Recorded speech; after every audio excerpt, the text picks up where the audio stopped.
श्री स्वामी समर्थ. स्वामी महाराज तुमच्या सर्व चांगल्या इच्छा पूर्ण करो ही स्वामींच्या चरणी प्रार्थना करते आणि आजच्या या नवीन व्हिडिओला सुरुवात करते. अक्षय तृतीया म्हणजे असा दिवस ज्या दिवशी केलेल्या दानाचे आणि पुण्याचे फळ कधी क्षय पावत नाही, म्हणजेच ते अक्षय राहते. हिंदू धर्मात या दिवसाला अनन्यसाधारण महत्त्व आहे. 2026 मध्ये अक्षय तृतीया कधी आहे, पूजेचा शुभ मुहूर्त काय आणि या दिवशी कोणते उपाय करावेत, त्याचबरोबर या दिवशी सोन्या चांदीपेक्षाही मौल्यवान ही एक वस्तू आपल्याला घरी आणायची आहे, याच वस्तूचा खरा मान आहे, याबद्दलची संपूर्ण माहिती, या दिवशी काय करावे काय टाळावे, संपूर्ण माहिती आजच्या व्हिडिओमध्ये मी तुमच्यासोबत शेअर करणार आहे. त्यामुळे व्हिडिओ हा स्किप न करता शेवटपर्यंत नक्की पहा. जर तुम्ही या चॅनलवरती नवीन असाल तर चॅनलला सबस्क्राईब करा आणि असेच माहितीपूर्ण नवनवीन व्हिडिओ पाहण्यासाठी बेल आयकॉनलाही प्रेस करा, म्हणजे माझ्या सर्व नवीन व्हिडिओचं नोटिफिकेशन तुम्हाला मिळेल आणि तुम्ही एक पण व्हिडिओ मिस करणार नाही. त्याचबरोबर कमेंटमध्ये जय माता लक्ष्मी लिहायला अजिबात विसरू नका, जेणेकरून माता लक्ष्मीची तुमच्या कुटुंबावर, मुलांवर अगदी भरभरून अशी कृपा होईल. 2026 मध्ये अक्षय तृतीया रविवार 19 एप्रिल रोजी साजरी केली जाईल. तृतीया तिथीचा प्रारंभ 18 एप्रिल रात्री उशिरा होत आहे. तृतीया तिथीची समाप्ती 19 एप्रिलला रात्री होत आहे. पूजेचा शुभ मुहूर्त हा सकाळी 6:10 पासून ते दुपारी 12:30 असणार आहे. यामध्ये आपल्या पंचांगानुसार थोडासा बदल होऊ शकतो. या दिवसाचे महत्त्व सांगणाऱ्या अनेक कथा आपल्याकडे आहेत. त्यामध्ये याच दिवशी त्रेतायुगाची सुरुवात झाली होती असे मानले जाते. भगवान परशुराम यांचा जन्म याच दिवशी झाला होता. भगवान श्रीकृष्णाने द्रौपदीला अक्षय पात्र दिले होते आणि सर्वात महत्त्वाचे म्हणजे बद्रीनाथ धामाचे दरवाजे याच दिवशी उघडले जातात असं आपल्याला सांगितलं जातं. असे अनेक प्रकारचे नियम आणि अनेक प्रकारच्या गोष्टी ह्या आपल्या धर्मशास्त्रांमध्ये आपल्याला बघायला मिळतात. सर्वात महत्त्वाचं म्हणजे या दिवशी काय करावं याबद्दलची माहिती आपण घेऊया. अनेक लोक या दिवशी सोने चांदी खरेदी करतात. असे मानले जाते की यामुळे घरात लक्ष्मीचा कायम वास राहतो. जर सोने खरेदी शक्य नसेल तर चांदी किंवा एखादे नवीन भांडे घेणे सुद्धा शुभ असते. या दिवशी पाणी, छत्री, पंखा किंवा थंड फळांचे उदाहरणार्थ टरबूज दान करणे सर्वोत्तम मानले जाते. आपल्या पूर्वजांच्या स्मरणात या दिवशी पितृतर्पण किंवा पिंडदान केल्याने त्यांचा आशीर्वाद मिळतो. महाराष्ट्रात अनेक ठिकाणी मातीचा घट पूजला जातो आणि त्यावर खरबूज ठेवून त्याचे दान केले जाते.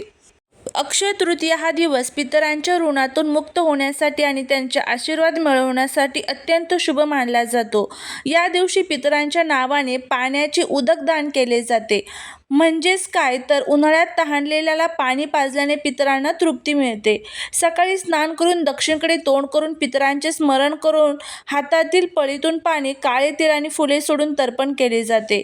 या दिवशी पितरांच्या आवडतीचे पदार्थ पुरणपोळी, आमरस बनवून त्याचा नैवेद्य दाखवला जातो. कावळ्याला अन्नाचा घास देण्याची प्रथा या दिवशी आहे. महाराष्ट्रात अक्षय तृतीयेला करा केळीचं पूजन केले जातं. करा हा मातीचा लहान माठ किंवा गाडगे असते आणि केळी हे जे आहे तर ते आपल्याकडे पूजण्याची परंपरा आहे. हे पूजन समृद्धीचे प्रतीक मानले जाते. 2 मातीचे छोटे रांजण किंवा माठ, ज्याला आपण करा केळी म्हणतो, ते आपल्याला घ्यायचं आहे. त्याला गंध, फुलं, अक्षदा आपल्याला अर्पण करायचे आहे आणि पाटावर किंवा जमिनीवर तांदळाची रास किंवा गव्हाची रास घालायची आहे. त्याने पाण्याने भरलेला जो करा आहे म्हणजेच घडा ठेवायचा आहे. शक्यतो 2 घडे ठेवले जातात, एक देवासाठी आणि एक पितरांसाठी. या घड्यांना हळदी कुंकवाचे बोटे लावावे, गळ्यात फुलांची माळ अर्पण करावी. घड्याच्या तोंडावर आंब्याची पाने आणि त्यावर एखादे फळ, खरबूज किंवा आंबा ठेवावे. अनेक ठिकाणी यालाच करा केळी म्हणतात, कारण केळी किंवा मोसमी फळे तिथे अर्पण केली जातात. उन्हाळा सुरू असल्याने या दिवशी घटात वाळा घातलेले थंड पाणी भरले जाते. ते शीतलतेचे प्रतीक असते. घराच्या सुखशांतीसाठी आणि पितरांच्या आशीर्वादासाठी घटाची मनोभावी पूजा केली जाते, आरती केली जाते, पितरांचे स्मरण केले जाते, सुवासीन जेव घातली जाते. तुमच्याकडे जर एखादी सुवासीन मृत्युमुखी पावलेली असेल तर तिच्या सुवासीन म्हणून तिला एखादी जी महिला असते तर तिच्या नावाने ती जेव घातली जाते. अक्षय तृतीयाला पितरांच्या नावाने अनेक गोष्टी केल्या जातात. त्यामुळे आपल्या घरातील पितृदोष जो आहे तर तो नष्ट होतो. त्याचबरोबर चप्पल आणि त्याचबरोबर वस्तू तुम्हाला शक्य होईल त्या वस्तू तुम्हाला या दिवशी दान करायच्या असतात. आता बघा, अक्षय तृतीयेला अर्थात सोने खरेदी करणे खूप महत्त्वाचे आणि शुभ मानले जाते. पण प्रत्येकाला सोने खरेदी करणे शक्य नसते. शास्त्रानुसार अशा काही अत्यंत स्वस्त पण प्रभावी वस्तू आहेत ज्या घरी आणल्यास माता लक्ष्मी सोन्यापेक्षाही जास्त प्रसन्न होत असते. आता त्यामध्ये सर्वात पहिली आणि महत्त्वाची जी वस्तू आहे ते म्हणजे मी काही वस्तू सांगणार आहे. तुम्हाला यातील ज्या कोणत्या वस्तू शक्य होतील त्या तुम्ही खरेदी करा आणि तुमच्या घरामध्ये येऊन त्याचं पूजन जे आहे तर ते तुम्हाला करायचं आहे. आणि त्याच्या वस्तूच्या संदर्भात मी तुम्हाला उपाय देखील सांगणार आहे. ती वस्तू घरात आणल्यानंतर तुम्हाला त्याच्या संदर्भात उपाय कशा पद्धतीने करायचा आहे जेणेकरून माता लक्ष्मी आपल्यावरती प्रसन्न होईल. सर्वात पहिली जी वस्तू आहे ते म्हणजे दक्षिणावर्ती शंख. दक्षिणावर्ती शंख हा माता लक्ष्मीचा भाऊ मानला जातो. अक्षय तृतीयेला हा शंख घरी आणून त्याची पूजा केल्याने घरातील दारिद्र्य दूर होते. आता या दक्षिणावर्ती शंखाचा उपाय काय करायचा आहे? शंखात पाणी भरून ते संपूर्ण घरात शिंपडावे. यामुळे नकारात्मक ऊर्जा नष्ट होते. दुसरं जे आहे तर ते म्हणजे लघु नारळ किंवा ज्याला आपण एकअक्षी नारळ म्हणतो. हा आकाराने छोटा असतो. हा नारळ लक्ष्मीचे प्रतीक मानला जातो. हा नारळ लाल कपड्यात गुंडाळून तुमच्या तिजोरीत ठेवा. यामुळे आर्थिक चणचण भासत नाही. दुसरं आहे ते म्हणजे कमळगट्टा. माता लक्ष्मीला कमळ अत्यंत प्रिय आहे. कमळाच्या फुलांच्या बिया म्हणजेच कमळगट्टा घरी आणणे शुभ मानले जाते.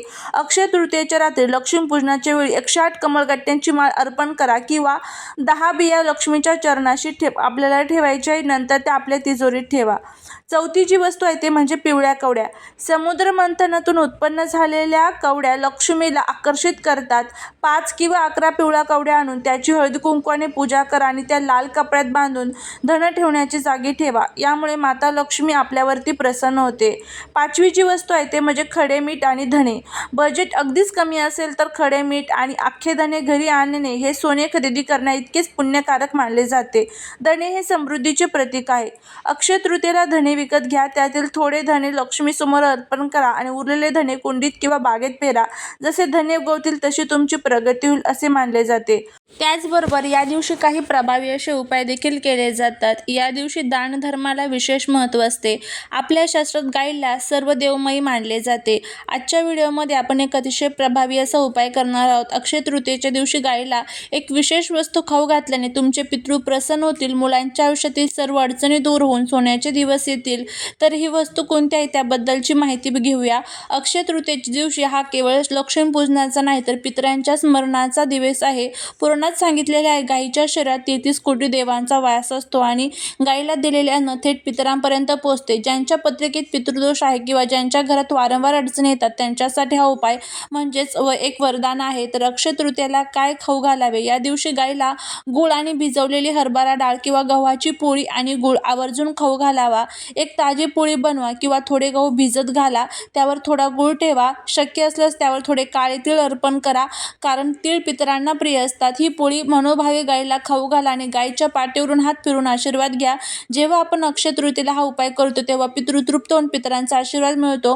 घरातील मुलांच्या प्रगतीमधील अडथळे दूर होतात. विवाहाचे योग जुळून येतात. शिक्षणात आणि करिअरमध्ये यश मिळते.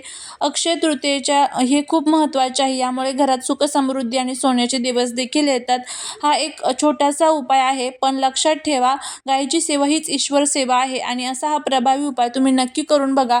तुम्हाला याचा खूप चांगला फायदा जो आहे तर तो बघायला मिळेल. झालेली सेवा महाराजांच्या चरणी रुजू करते. श्री स्वामी समर्थ.